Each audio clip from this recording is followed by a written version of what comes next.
स्वाभिमानी शेतकरी संघटनेचा जिल्हा उपनिबंधक कार्यालय येथे ठिय्या आंदोलन। परभणी जिल्ह्यात सोयाबीन व कापूस उत्पादक शेतकरी मोठ्या प्रमाणात आहे। त्यात केंद्र सरकारने सोयाबीनला 4892 रुपये तर कापसाला 7550 रुपये हमी भाव होता। जिल्ह्यात एकाही शेतकऱ्यांना सोयाबीन व कापूस याचा हमी भाव मिळाला नाही। निसर्गाच्या लहरीपणामुळे उत्पादनात घट झाली। प्रति एकर 5 ते 6 क्विंटलचे उत्पन्न झाले। त्यात वाढलेला उत्पादन खर्च, यातून कापसाचे व सोयाबीन यांचे उत्पादन खर्च भरून न निघाल्यामुळे बँकेचे कर्ज भरणार कसे, त्यातच संसाराचा गाडा हकायचा या विवंचनेत शेतकरी असताना बँकेने शेतकऱ्यांच्या सेव्हिंग खात्याला होल्ड लावले आहेत। त्या खात्यात पीएम किसान, अतिवृष्टी, लाडकी बहीण, घरकुल, विहीर, गोठा, ठिबक सबसिडी यासारखे अनुदान रक्कम आलेल्या असताना बँकांना लावलेल्या होल्डमुळे शेतकरी अडचणीत सापडला आहे।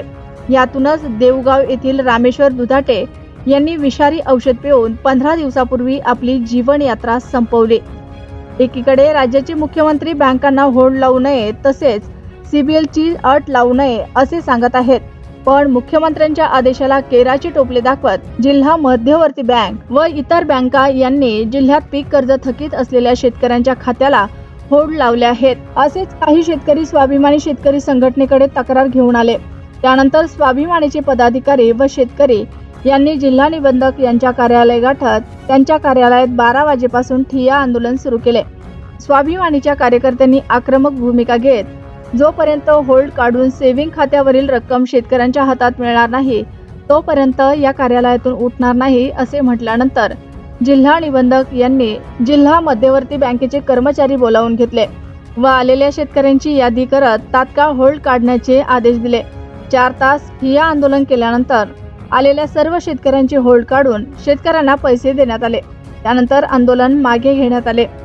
सर्व शेतकऱ्यांनी स्वाभिमानीचे आभार मानले। यावेळी किशोर ढगे, रामप्रसाद गमे, मुंजा लोडे, माऊली शिंदे, किशन शिंदे, विठ्ठल चोखट, प्रसाद गरुड, श्रीनिवास जोगदंड, सुदर्शन दुधाटे, नागेश दुधाटे, उद्धव जवंजाळ, राम गोळेगावकर यांच्यासह शेतकरी मोठ्या संख्येने उपस्थित होते।